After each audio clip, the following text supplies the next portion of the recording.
মাদের হরফের বামে ওয়াকফ করার কারণে জজম হলে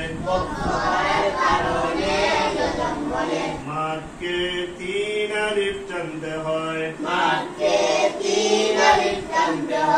এখানে যেমন এই মাঠটা বোঝার জন্য পূর্ব জ্ঞান থাকতে হবে, প্রত্যেক পড়াই পড়তে তার পূর্ব জ্ঞান থাকতে হয়। এই পড়াটা পড়ার সময় আমরা পূর্ব জ্ঞান কি নিয়েছিলাম? মাদের হরফ এক আলিফ মাদ কয়টা আছে এটা আমরা জানলাম। এই জ্ঞানটা যদি না থাকে তিন আলিফ মাদ কিসে জানবে? জানবে না। এখানেও কি বলছে? এখানেও যে মাদ্দে আরজিটা জানতে হলে তাকে আরো দুটো জিনিস জানতে হবে। কয়টা জিনিস? একটা হলো মাদের হরফ আর একটা হলো আরজি সেকেন্ড। এই দুটোটা জানলে তারপর সে মাদ্দে আরজি জানবে, না তো জানবে না। তাহলে প্রথমে এই যে বলছে মাদের হরফের বামে ওয়াকফের কারণে জজম হলে, মাদের হরফটা কি সেটা আগে বলো। এখানে মাদের হরফটা কি? এখানে মাদের হরফ কি বলো?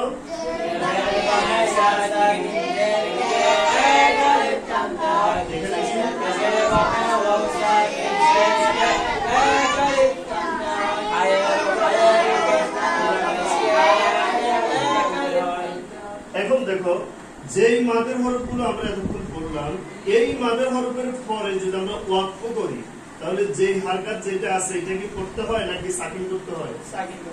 কি কারণে সাকিন করতে হয়? আর যে সাকিনই কখনো হয়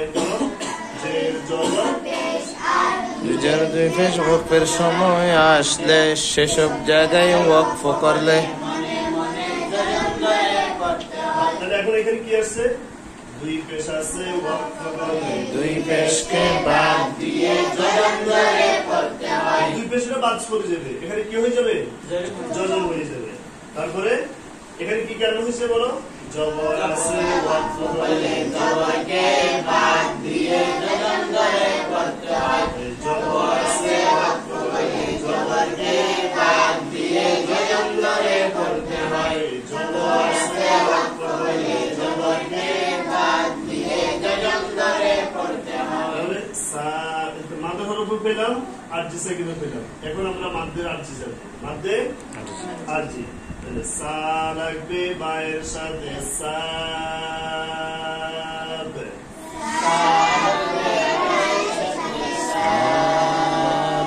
মাদের হরফের বামে, মাদের হরফের বামে, মাদের হরফ কোনটা? এটা, এই জন্য এটা তাহার মাদের হরফের বামে ওয়াকফ করার কারণে জজম হলে মাদকে তিন আলিফ টানতে হয়। মিম, এটা বেঙ্গ করতে পারো, আরো বুঝে আসবে সহজে। মি লাগবে নুনের সাথে,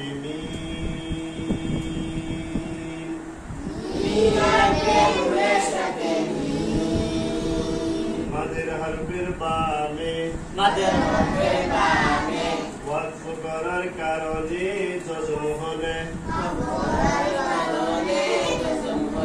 মাদকে তিন আলিফ টানতে হয়। মু লাগবে নুনের সাথে,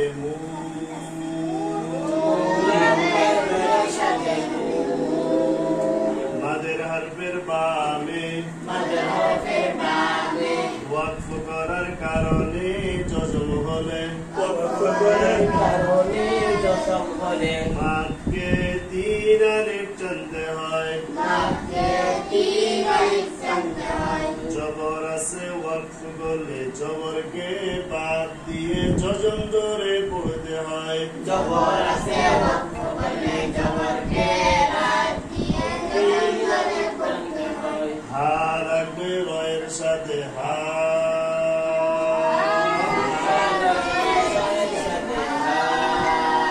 মাদের হরফের বামে ওয়াকফ করার কারণে জজম হলে মাদকে তিন আলিফ টানতে হয়। আলিফ টানতে হয়। এভাবে বিস্তারিত